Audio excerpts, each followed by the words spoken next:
Lately, we've been quiet. Quiet doesn't mean progress stops. It doesn't mean construction comes to a halt. Quiet doesn't mean we unplug tools. And it definitely doesn't mean that our team clocks out. What quiet really means is execution. Execution at a speed and scale no one else in the industry is matching. Few companies have the experience, talent, or power to deliver these extremely complex, high-density build-outs. We do.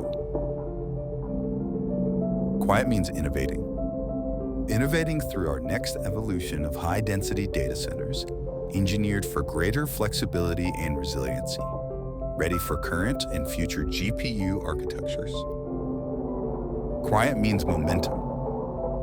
Momentum continues to build with the groundbreaking of Phase 2 of Dalton, adding yet another large-scale facility to our network of AI factories in the US.